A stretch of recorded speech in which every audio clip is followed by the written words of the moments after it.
You're on. Oh. They snuck up on me today. What are you doing, you egg? You didn't even say hello to anybody. So, hey everyone, this is Araenia from Being Human, and this is the universal egg over here. That's the Mika bro here. Yeah, it's just, he likes to do little tricky things, so he sneaks up on me while I'm just yapping away about something. Doesn't tell me that he's getting ready to go live yet. Anyway, I'll cross the road in front of this camper van.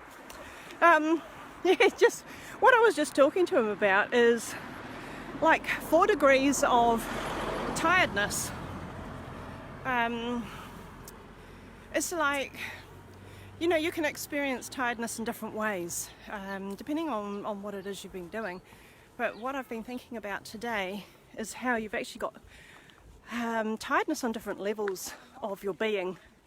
So, you know, the one that we're all familiar with is that physical tiredness. You know, you've had a hard day out working or playing sport or digging the garden, or even if your body's sick from illness, you know, and it can affect you physically. So, hey Christine, good to see you on board today.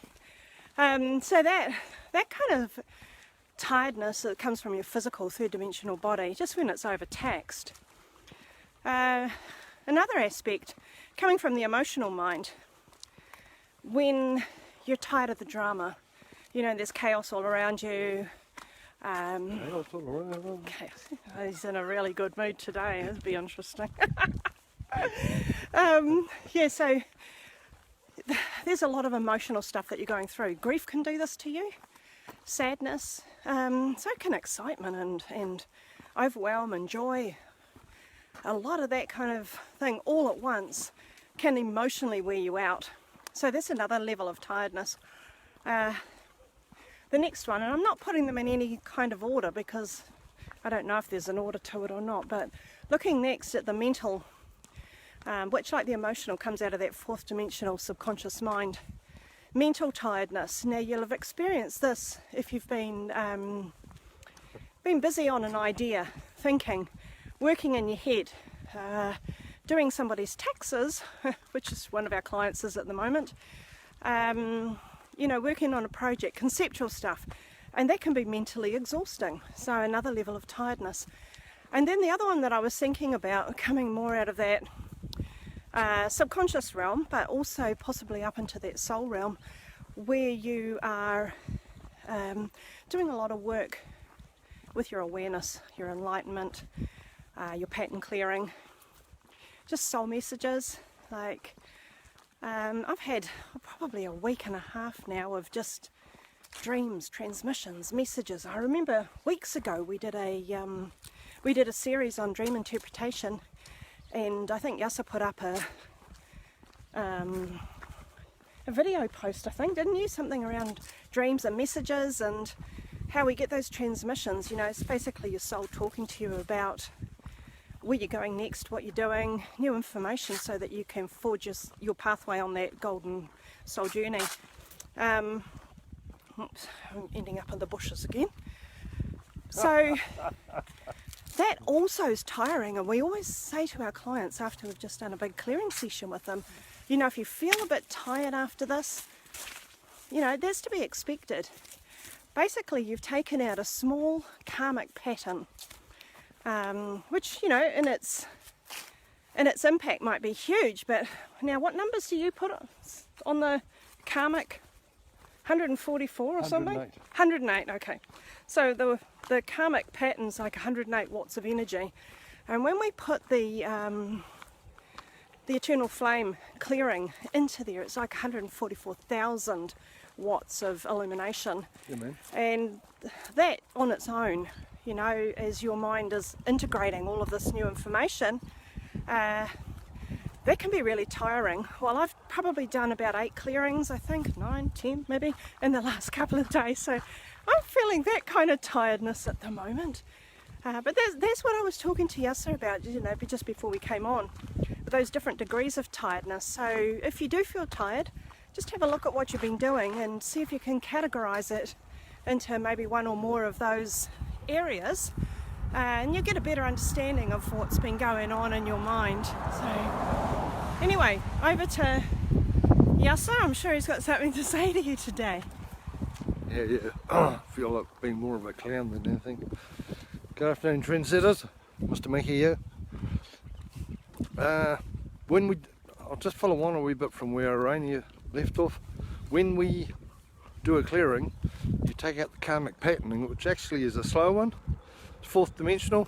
That's why we can live in a third dimensional reality, because it's the fourth dimensional software that allows us to live in this solid, slower reality like Araenia and I are walking. If we're in the fifth dimension, we'd probably be flying at 144,000 frigging kazubas around the sky and through the universe. So we're slow. When you take out one of those slow patternings and you put in the eternal flame, which is fifth dimensional software, it's an upgrade. It's an automatic upgrade. And it's full of light, which is full of love, and it's full of power. You must have the both. And a ton of energy. So what happens is your subconscious mind, that's used to all these blessed, slow, bloody programs, all of a sudden the light gets turned on from only putting one clearing in, and your whole subconscious has to get used to it. And that can make you probably just a bit lethargic, really. It's only one moi or one sleep and you're back to normal. Sometimes we do a clearing of people and they're like they've just had a skyrocket shoved up their gunga and they're all go. All depends what kind of mechanism you work off. But yeah, it makes a difference. It's called catch up, and people are starting to do clearings by themselves, which is bloody marvellous, because the last thing we want to do is run around doing everyone's clearings for them. We'll help them out, show them how to do it and give them a hand. But self-mastery, you know. That's the only way forward. She's talking to me from over the divide. Pardon me, darling. Hello. That's the only way forward, Catching. is through self-mastery. Nobody can do this for you. You know, Yasa and I, we are teaching this so that people can learn for themselves. And sure, we work with clients one-to-one to do clearings, but it's always a co-creation. It's never us saying, this is what you have to stick in your mind. No. And we can't do that anyway, it's just impossible. So we always work with our client to help them find what's going on, find the past lives, find the patterns, find whatever, and show them that process of clearing. But yeah, it has to be that way. Okay, change the subject. I got another one for you. Over the last couple of weeks, we've been helping clients clear their patterning, and a lot of the times the birth patterning turns up, which is very relevant because it's one of the first things that happen to us on the planet. You know, this is how we come in. Yeah. And what we found out, how we come in is the same way as we went out. Now explaining that. We kind of came across this quite by accident. Yeah, man. We had a particularly tricky birth, you know, that we were dealing with. It ended up in, Ireland. you know, yes, and physical manifestations, you know, for the baby. And to get around that, or to actually find where it was going, we went into past life and bang, there it was. Yeah. Clear as daylight, how this client had finished her last past life was very similar to the way she started her new current incarnation. Yeah, it's kind of like one of the blinking TV shows where they show you what happened last time. Previously, And then on your today's lifetime. episode, so it's like previously your last incarnation finished like this, pick up from where you were Yeah. in a metaphorical sort of way. I mean, obviously, you know, if you were hung, drawn and quartered, for instance, you're not suddenly going to be hung, drawn and quartered at the birth. No, but by there'll God, be some impact, it'll there'll be be some blanket in there manifestation somewhere. of that somehow. But this one was very, very clear, and it got us thinking. We've done a few clearings with people and ourselves on this, and you know, what's really cool about the stuff that we find out, it's real, and people can look for themselves. And you know, how many people know that they've had a child, or that they know a child has been born with the rope around their neck, or the cord around their neck, you know? Well, that must be some kind of strangulation or hanging or something. Yeah, totally. And these tricky births, they come from the gate that we left our last lifetime from.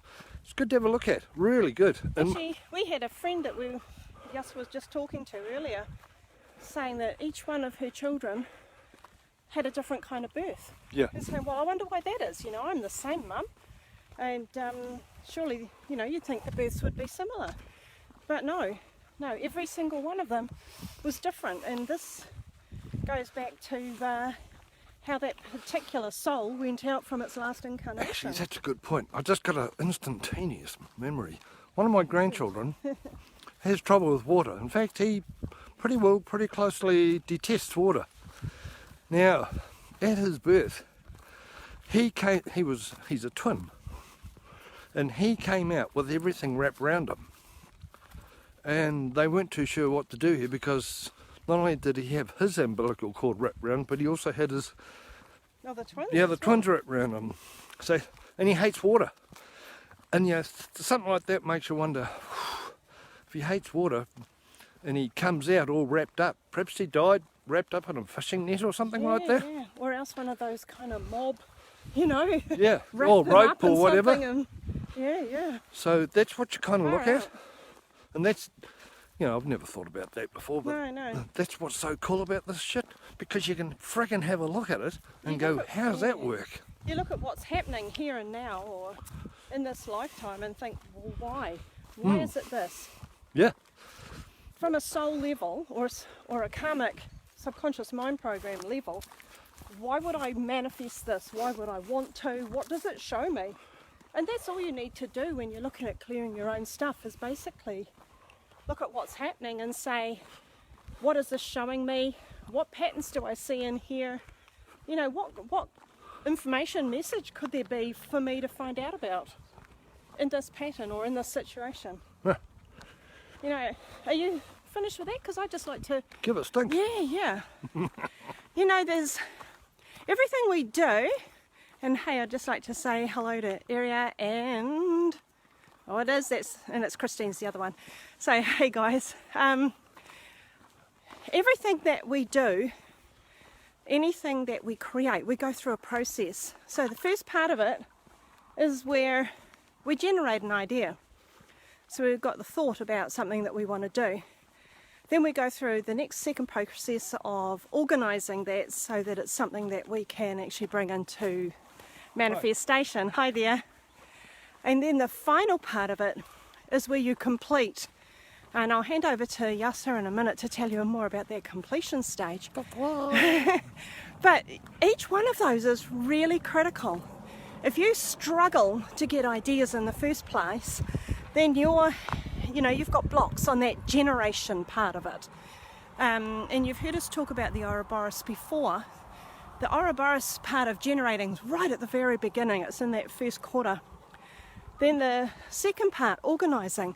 So maybe you've had this great idea, and then, well, now what do I do with it? And some of us struggle with putting things in order, sequence, making sure we've got all the bits and pieces that we need before we can even manifest.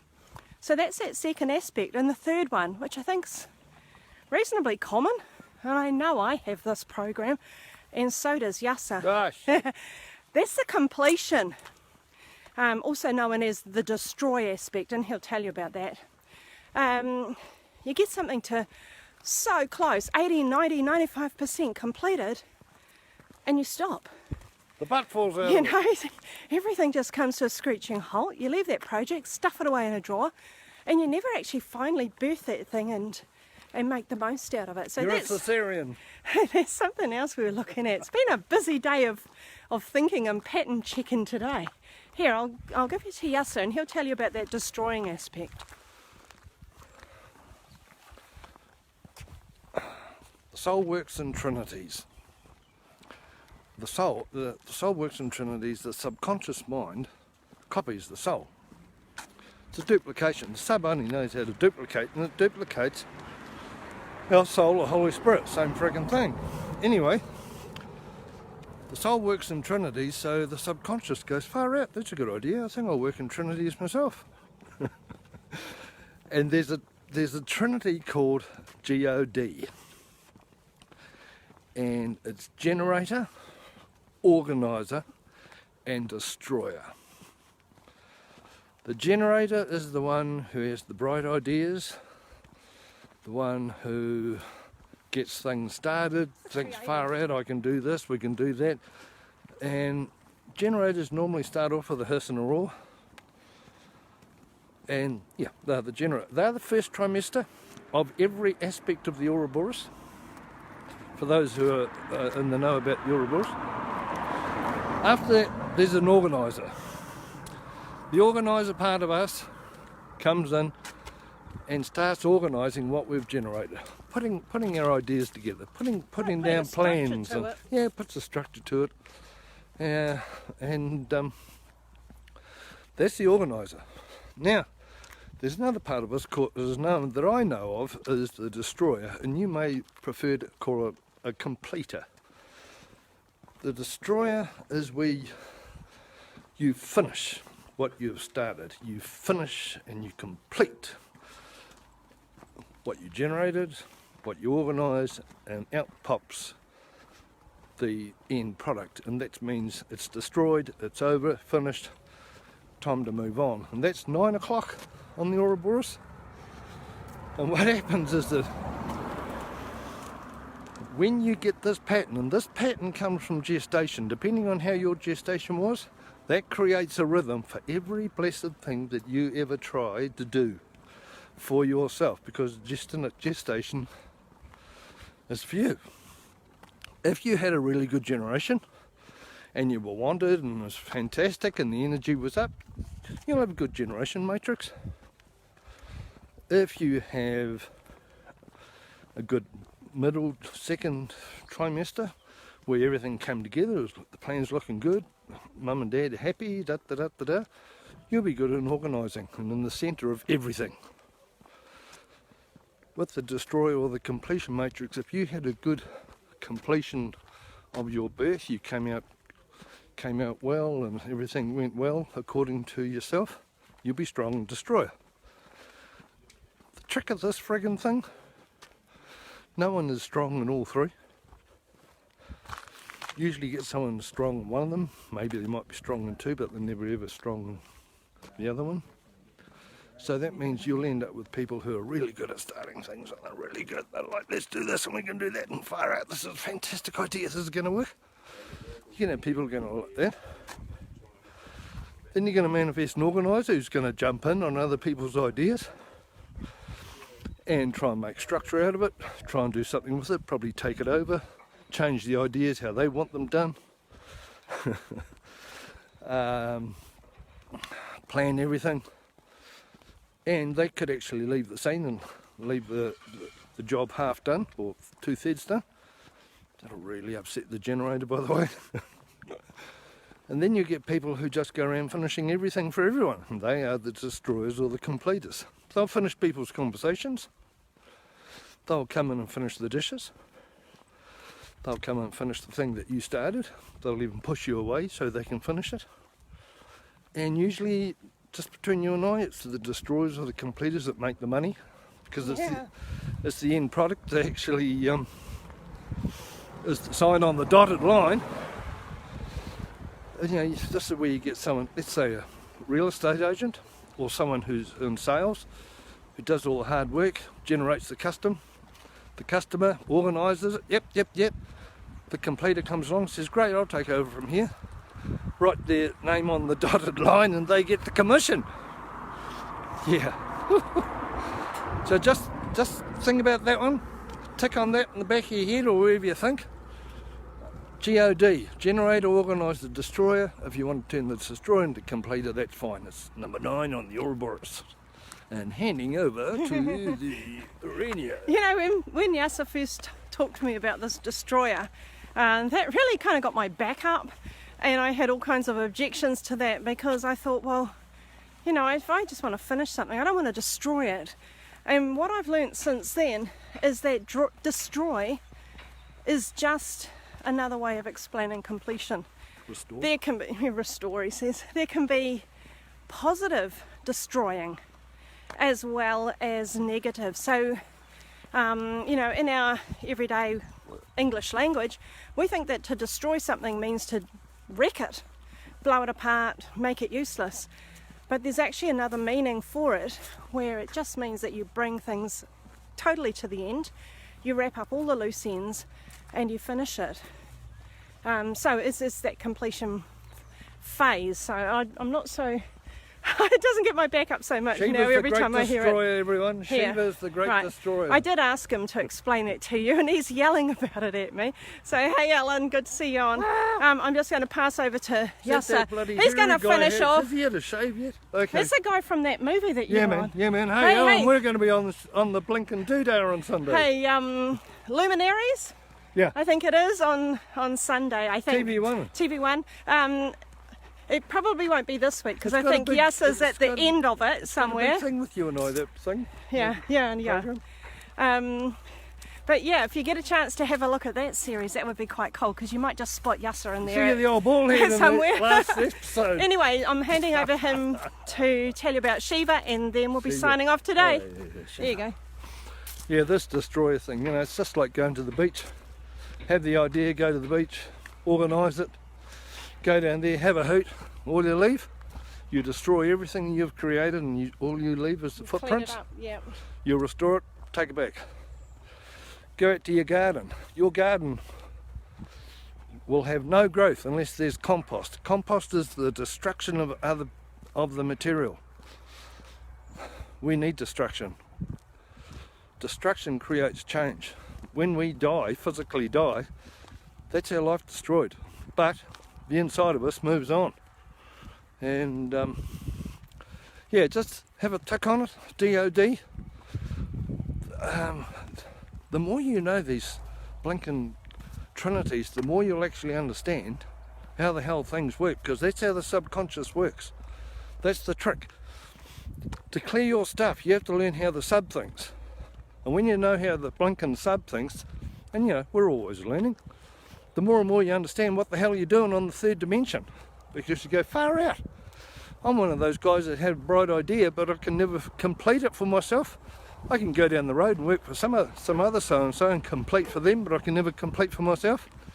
Generation matrix, that one, mate. Or you go far out. People get really brassed off of me because I jump in and change it the way I think it should be, but I get bored with it and bugger off.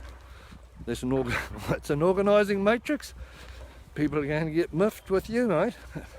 And then you get the destroyers that jump in and finish everything. It's like, hey, I started that. Yeah, all good, I'll finish it for you. And have a look at it. Really good matrix, good trinity to work on. Facebook Live tonight. Oh. We're looking at body decoding and finding out what it is and what your body can tell you about the subconscious programs that are operating inside of you. Yeah. So 7 p.m. Facebook Live tonight. Araenia's a gun at body decoding. Right, so it's going to be a question and answer this evening, casual kind of outfit. I'm going to ask her some questions and work out so she can tell everyone what the hell body decoding is and what the hell we have it for. And yeah, that'll be really good. And if you've got any questions, pop them on the screen and we'll see how we go. Oh, that was a good book. Yep, we're almost done. Okay, cheers, right. gang. Have a goodie. See you tomorrow. All the best.